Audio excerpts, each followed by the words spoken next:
S, ಮೂಡ ಅರ್ಜಿಯ ವಾದ ಪ್ರತಿವಾದಕ್ಕೆ count down ಶುರುವಾಗಿದೆ.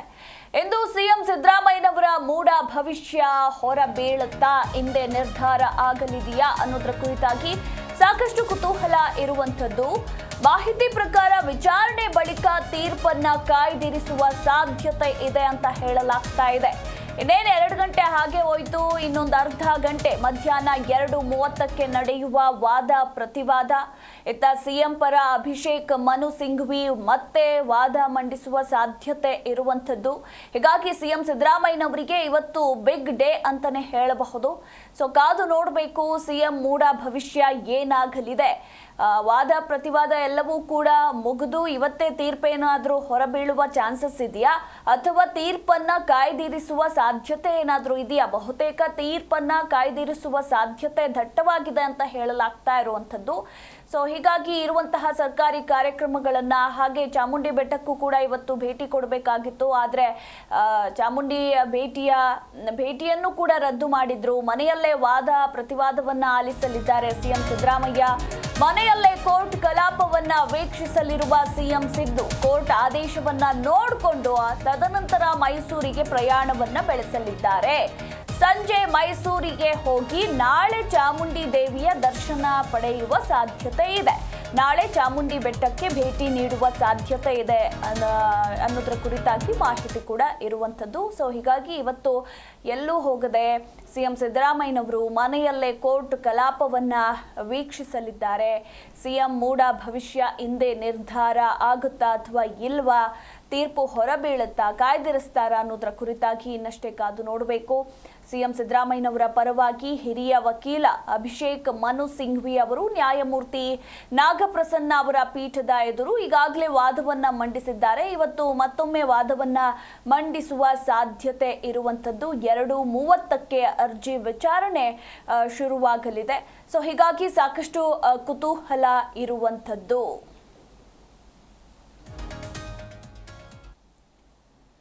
ಈ ಕುರಿತಾಗಿ ನಮ್ಮ ಪ್ರತಿನಿಧಿ ಭವ್ಯ ಇನ್ನೂ ಹೆಚ್ಚಿನ ಡೀಟೇಲ್ಸ್ ಕೊಡ್ತಾರೆ. ಭವ್ಯ, ಮೂಡ ಅರ್ಜಿ ವಿಚಾರಣೆಗೆ ಸಂಬಂಧಪಟ್ಟಂತೆ ಇನ್ನೇನು ಕೆಲವೇ ಕ್ಷಣಗಳಲ್ಲಿ ವಿಚಾರಣೆ ಕೂಡ ಶುರುವಾಗಲಿದೆ. ಸೊ ಹೀಗಾಗಿ ಸಿಎಂ ಮೂಡ ಭವಿಷ್ಯ ಏನಾಗುತ್ತೆ ಅನ್ನೋ ಕುತೂಹಲ ಕ್ಷಣಕ್ಕೂ ಕೂಡ ಹೆಚ್ಚಾಗ್ತಾ ಇರುವಂತದ್ದು. ಈ ಬಗ್ಗೆ ಹೆಚ್ಚಿನ ಡೀಟೇಲ್ಸ್.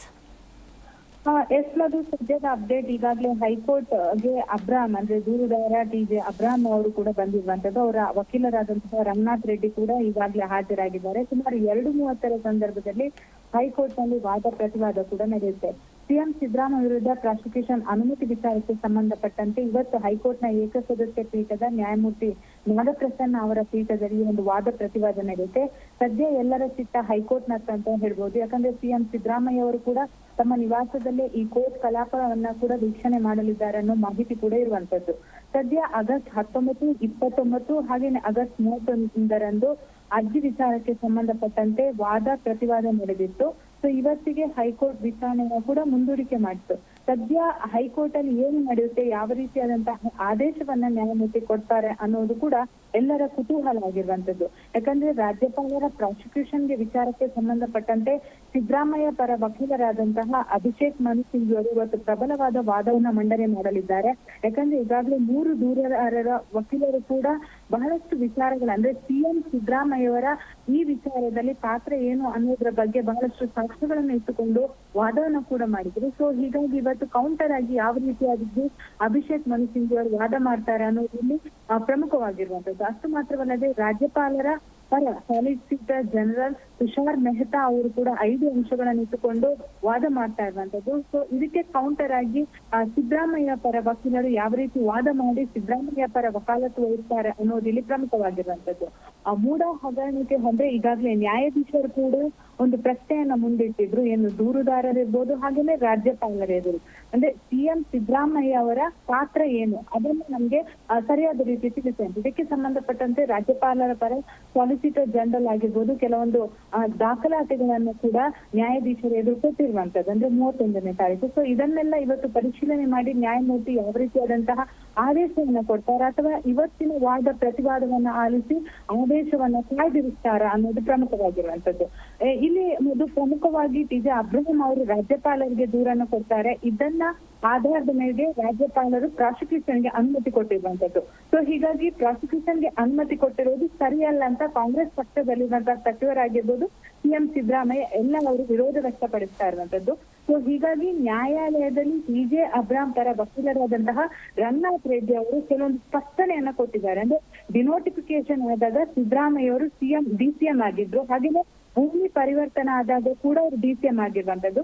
50-50 ಹಂಚಿಕೆ ಕೇಳಿದಾಗ ಸಿದ್ದರಾಮಯ್ಯ ಅವರು ಸಿಎಂ ಆಗಿದ್ರು. ಸೊ ಹೀಗಾಗಿ ಇವರ ಪ್ರಭಾವ ಬಳಸಿಕೊಂಡು ಸುಮಾರು 55 ಕೋಟಿ ವ್ಯಾಲ್ಯೂ ಇರುವಂತಹ ಮುಡಾ ಏನಿದೆ, ಇದರಲ್ಲಿ ಪತ್ನಿಗೆ ಸಿಗೋದಕ್ಕೆ ಇವರ ಪ್ರಭಾವದ ಆಧಾರದ ಮೇರೆಗೆ ಡಿನೋಟಿಫಿಕೇಶನ್ ಆಗಿದೆ ಅಂತ ಪ್ರಬಲ ಸಾಕ್ಷ್ಯಗಳನ್ನ ಇಟ್ಟುಕೊಂಡು ವಾದ ಮಾಡಿರುವಂತದ್ದು. ಸೊ ಎಲ್ಲೊಂದು ಕಡೆ ಇದು ಸಿಎಂ ಸಿದ್ದರಾಮಯ್ಯ ಅವರಿಗೆ ಸಂಕಟ ಆಗುತ್ತಾ ಅನ್ನೋದು ಕೂಡ ಇಲ್ಲಿ ಪ್ರಮುಖವಾಗಿರುವಂತದ್ದು. ಯಾಕಂದ್ರೆ ಸಿಎಂ ಸಿದ್ದರಾಮಯ್ಯ ಅವರ ಪಾತ್ರ ಇಲ್ಲ ಅಂತ ಅವರ ಪರ ವಕೀಲರು ಕೂಡ ಒಂದು ವಾದವನ್ನ ಮಾಡಿದ್ರು. ಅದಕ್ಕೆ ಕೌಂಟರ್ ಆಗಿ 3 ದೂರುದಾರರ ವಕೀಲರು ಹಾಗೇನೆ ರಾಜ್ಯಪಾಲರ ಪರ ವಕೀಲರು ಈ ರೀತಿಯಾದಂತಹ ಸಾಕ್ಷ್ಯಗಳನ್ನ ಇಟ್ಟುಕೊಂಡು ವಾದ ನಡೆಸ್ತಾ ಇರೋದು. ಸೊ ಹೀಗಾಗಿ ಎಲ್ಲೋ ಒಂದು ಕಡೆ ಸಿಎಂ ಸಿದ್ದರಾಮಯ್ಯ ಅವರಿಗೆ ಸಂಕಷ್ಟ ಎದುರಾಗುತ್ತಾ ಅನ್ನೋ ಪ್ರಶ್ನೆ ಕೂಡ ಇದೆ. ಮತ್ತೆ ಭವ್ಯ, ಇಲ್ಲಿ ಒಂದು ವೇಳೆ ಸಿಎಂ ಪರವಾಗಿ ಏನಾದ್ರೂ ತೀರ್ಪು ಬಂದ್ರೆ ಸದ್ಯಕ್ಕೆ ಸಿಎಂ ಬೀಸೋ ದೊಣ್ಣೆಯಿಂದ ಒಂದಷ್ಟು ದಿನಗಳ ಕಾಲ ಪಾರಾಗ್ತಾರೆ.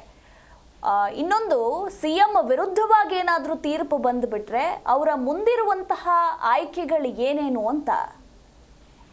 ಸಿದ್ದರಾಮಯ್ಯರ ಆಯ್ಕೆ ಏನಂದ್ರೆ, ರಾಜ್ಯಪಾಲ ಪ್ರಾಸಿಕ್ಯೂಷನ್ ಪರ ಹೈಕೋರ್ಟ್ ಒಂದು ವೇಳೆ ಆದೇಶ ನೀಡಿ ತನಿಖೆಗೆ ಅವಕಾಶ ಕೊಟ್ರೆ ತಕ್ಷಣವೇ ಸಿಎಂ ವಿರುದ್ಧ ಎಫ್ಐಆರ್ ದಾಖಲಾಗುವ ಸಾಧ್ಯತೆ ಇದೆ. ಒಂದು ಲೋಕಾಯುಕ್ತದಲ್ಲಾಗಬಹುದು ಅಥವಾ ಸ್ವತಂತ್ರ ತನಿಖೆ ಅಥವಾ ಹಿರಿಯ ನ್ಯಾಯಮೂರ್ತಿ, ನಿವೃತ್ತ ನ್ಯಾಯಮೂರ್ತಿಗಳ ನೇತೃತ್ವದಲ್ಲಿ ಕೂಡ ತನಿಖೆಗೆ ಅವಕಾಶವನ್ನ ಮಾಡಿಕೊಡ್ಬಹುದು. ತಕ್ಷಣ ಸಿಎಂ ಸ್ಥಾನಕ್ಕೆ ರಾಜೀನಾಮೆಯನ್ನ ಕೊಡ್ಬೇಕಾಗಬಹುದು. ಯಾಕಂದ್ರೆ ಈಗಾಗಲೇ ಪಕ್ಷಗಳ ಅಂದ್ರೆ ಬಿಜೆಪಿ ಪಕ್ಷದಲ್ಲಿರುವಂತಹ ಘಟಾನುಘಟಿ ನಾಯಕರುಗಳು ಕೂಡ ಸಿಎಂ ಸಿದ್ದರಾಮಯ್ಯ ಅವರು ರಾಜೀನಾಮೆ ಕೊಡ್ಬೇಕಂತ ಪಟ್ಟು ಹಿಡಿದಿರುವಂತದ್ದು. ಪ್ರಮುಖವಾಗಿ ಹೈಕೋರ್ಟ್ ಆದೇಶ ಪ್ರಶ್ನಿಸಿ, ಅಂದ್ರೆ ಹೈಕೋರ್ಟ್ ಮಾತ್ರ ಅಲ್ಲ, ಇದರ ಮೇಲಿರುವಂತಹ ಸುಪ್ರೀಂ ಕೋರ್ಟ್ ಮೇಲೆ ಮೊರೆ ಹೋಗಲು ಕೂಡ ಅವಕಾಶ ಇರುವಂತದ್ದು. ಅಂದ್ರೆ ರಾಜ್ಯಪಾಲ ವಿರುದ್ಧ ಕಾನೂನು ಸಂಘರ್ಷ ಕೂಡ ಮುಂದುವರಿಯುವ ಚಾನ್ಸ್ ಕೂಡ ಇರುವಂತದ್ದು. ಯಾಕಂದ್ರೆ ಈಗಾಗಲೇ ಸಿದ್ದರಾಮಯ್ಯ ಜೊತೆ ಇರುವಂತಹ ವಕೀಲರು ಸುಪ್ರೀಂ ಕೋರ್ಟ್ ನಲ್ಲಿ ಕೂಡ ವಕಾಲತ್ತು ವಹಿಸಿದವರು ಸುಪ್ರೀಂ ಕೋರ್ಟ್ ನ ಕೆಲವೊಂದು ಆದೇಶಗಳನ್ನು ಇಟ್ಟುಕೊಂಡು ವಾದವನ್ನ ಕೂಡ ಮಾಡ್ತಾ ಇರುವಂತದ್ದು. ಸೊ ಹೈಕೋರ್ಟ್ ಆದೇಶ ಪ್ರಶ್ನಿಸಿ ಸುಪ್ರೀಂ ಕೋರ್ಟ್ ಮೊರೆ ಹೋಗಲು ಕೂಡ ಅವಕಾಶ ಇದೆ. ಸೊ ಹಾಗಾಗಿ ಅವರು ಸಿಎಂ ಸ್ಥಾನಕ್ಕೆ ರಾಜೀನಾಮೆ ಕೊಡದೆ ಸುಪ್ರೀಂ ಕೋರ್ಟ್ ನಲ್ಲಿ ಯಾವ ರೀತಿಯಾದಂತಹ ತೀರ್ಪು ಬರುತ್ತೆ ಅನ್ನೋದನ್ನು ಕೂಡ ಕಾದು ನೋಡುವಂತಹ ಚಾನ್ಸ್ ಇದೆ.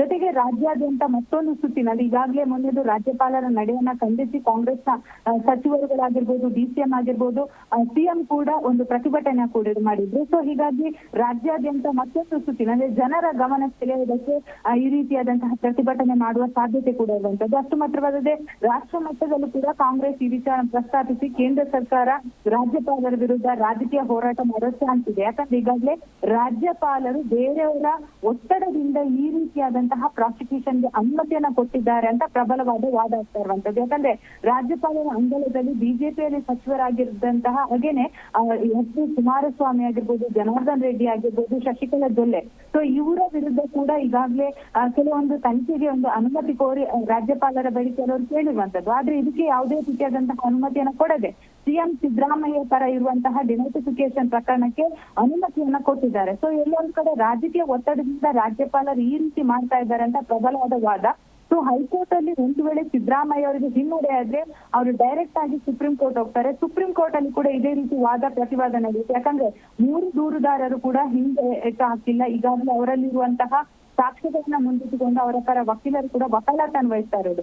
3 ಜನರನ್ನ ಬದಿಗಿಟ್ಟು ರಾಜ್ಯಪಾಲರ ಪರ ಇರುವಂತಹ ಸಾಲಿಸಿಟರ್ ಜನರಲ್ ಏನಿದ್ದಾರೆ ಅವರು ಕೂಡ ಕೆಲವೊಂದು ಅಂಶಗಳನ್ನ ಇಟ್ಟು ವಾದ ಪ್ರತಿವಾದ ಮಾಡ್ತಾ ಇರುವಂತದ್ದು. ಸೊ ಹೀಗಾಗಿ ಈ ಪ್ರಕರಣದಿಂದ ಸಿಎಂ ಯಾವ ರೀತಿ ಬಚಾವಾಗ್ತಾರೆ ಅನ್ನೋದಿಲ್ಲಿ ಪ್ರಮುಖವಾಗಿರುವಂತದ್ದು.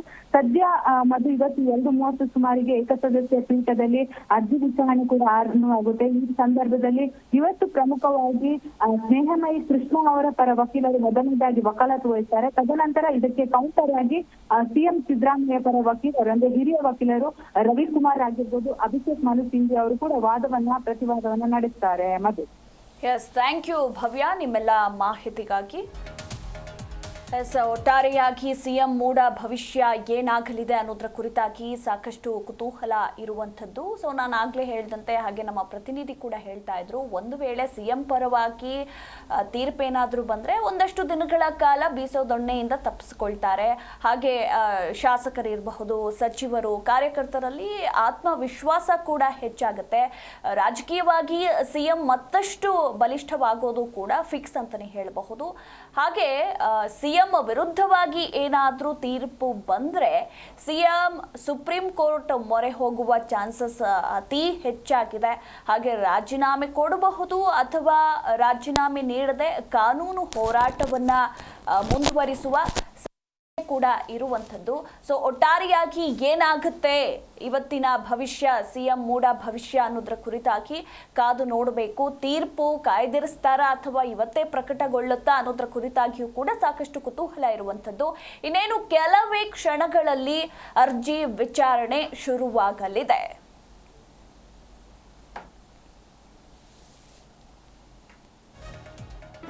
ಜಿ ಕನ್ನಡ ನ್ಯೂಸ್ ಈಗ ನಿಮ್ಮ ಮನೆಯಲ್ಲೇ ನೋಡಿ. ಎಲ್ಲ ಕೇಬಲ್ಗಳಲ್ಲಿ ಈಗ ಲಭ್ಯ.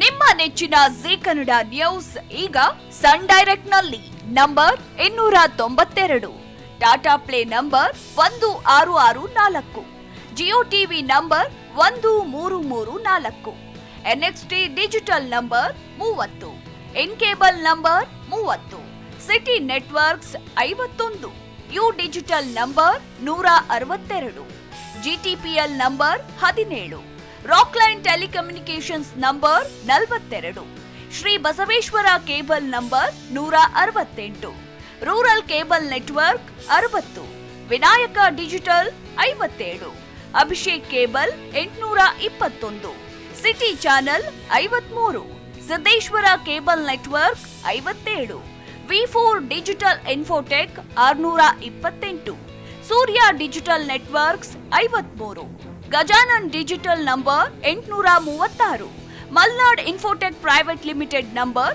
56, Metrocast number 830, Victory Digital number 167ರಲ್ಲಿ ನೋಡಿ ಆನಂದಿಸಿ.